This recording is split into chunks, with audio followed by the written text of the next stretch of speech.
Saudara, lebih lengkap terkait kasus pegawai KPK yang mengambil anggaran perjalanan dinas hingga kasus pungli di rutan KPK, kita bahas bersama dengan mantan Komisioner KPK, Saud Situmorang. Selamat petang, Pak Saud. Halo, selamat petang, Mas Ibrahim. Baik, Pak Saud, soal praktik pungli di rutan dan juga ini otak-atik SPJ di internal KPK ini temuan baru atau juga pernah terjadi sebelumnya, sudah lama, Pak Saud? Ya, itu nggak lepas dari sistem ya. Sistemnya kalau dulu itu kan sistemnya at cost ya.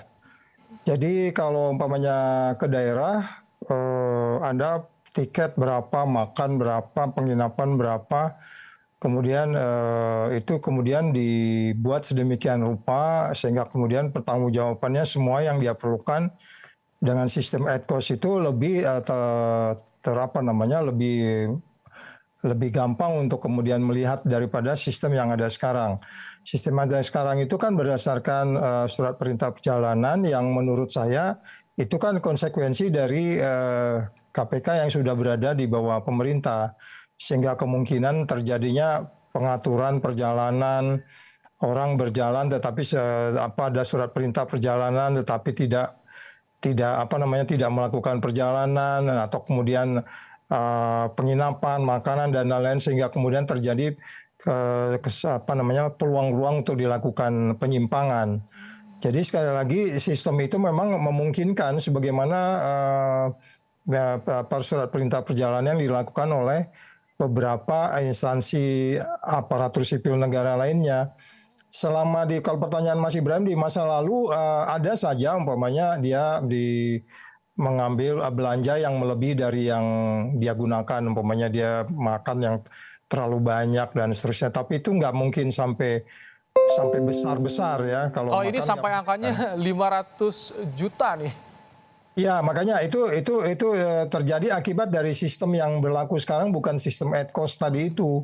Jadi banyak celah Pak Saud ya, sebetulnya banyak celah di sistem yang sekarang ini untuk memanipulasi transaksi perjalanan dinas.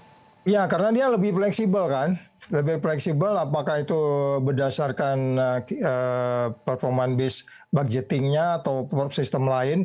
Intinya sistem yang sekarang itu memungkinkan dilakukannya pengaturan-pengaturan sehingga dana itu menjadi lebih tidak bisa dipertanggungjawabkan dalam pengertian bahwa itu memang digunakan untuk biaya-biaya perjalanan dan biaya-biaya lainnya gitu. Lebih Pak Saud, fleksibel maaf saya potong, tapi kan kalau bayangannya biasanya ketika ada SPJ, transaksi kan ada kwitansinya, ada notanya, itu kan tertulis jelas jumlahnya. Ini dimanipulasinya biasanya seperti apa kalau banyak celah, Pak Saud?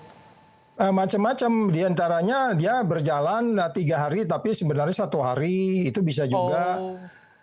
Terus kemudian penginapan yang harusnya umpamanya hotelnya itu kalau dia golongan sekian, kalau di at cost itu golongan sekian, tapi kemudian dia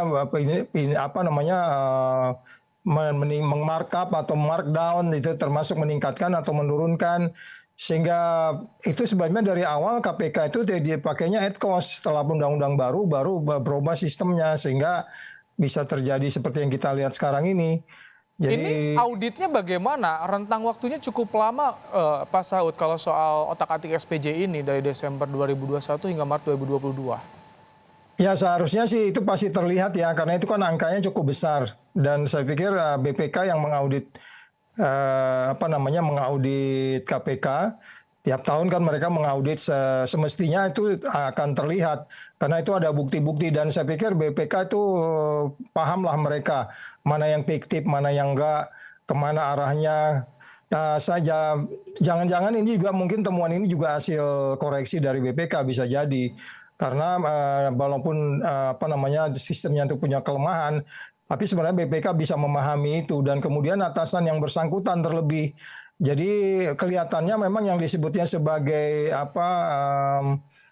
three lines of defense-nya itu ya, bahwa atasan langsung mengawasi ke bawah, itu sistem itu nggak jalan. Pak Saud, kalau misalkan soal tadi tertib administrasi, apakah ini bisa ada kaitannya juga penyebab adanya pungli di rutan KPK?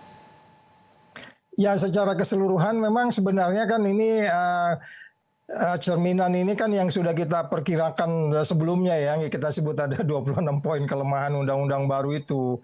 Jadi mereka menjadi loose, mereka kontrolnya menjadi lemah, terus kemudian pemimpinannya tidak menginspirasi sampai ke bawah. Terus kemudian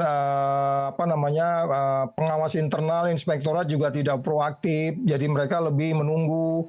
Dan di sistem inspektorat sekarang ini agak berbeda dengan pengawas internal di masa lalu. Mereka sangat proaktif Baik. untuk melihat Jadi setiap ini perjalanan pun dipantau gitu. Pak Saud, PR ke depan dengan sistem yang ada saat ini, apa yang harus dibenahi? Seperti apa pengelolaannya, baik rutan ataupun juga tadi administrasi SDM-nya, Pak Saud? Ya di masa lalu itu kan ada yang namanya KPI ya, Key Performance Indicator. Setiap orang itu diukur.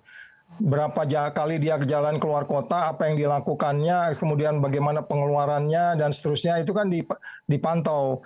Saya nggak tahu sistemnya sekarang seperti apa mereka memantau Key Performance Indicator setiap orang. Umpamanya kalau dia melakukan perjalanan ketemu siapa dan kemudian di daerah seperti apa. Mungkin juga agak confused dengan yang kemarin ada keputusan di dalam melakukan perjalanan mereka masih bisa dibiayai oleh instansi di luar dari KPK yang sebelumnya itu juga tidak boleh. Jadi ini kemudian saya pikir kombinasi banyak hal ya memungkinkan mereka sehingga kemudian lebih loose di dalam menjaga integritasnya. Sehingga saya sebutkan tadi juga pimpinan yang harus mengawasin langsung satuan di bawahnya itu juga menjadi seperti terabaikan, kira-kira gitu Mas Ibrahim. Baik, perlu ada perbaikan sistem menyeluruh artinya karena untuk perbaikan KPK ke depannya. Terima kasih Pak Saud Situmorang, mantan komisioner KPK telah menyampaikan pandangannya dalam program Kompas Petang sore hari ini.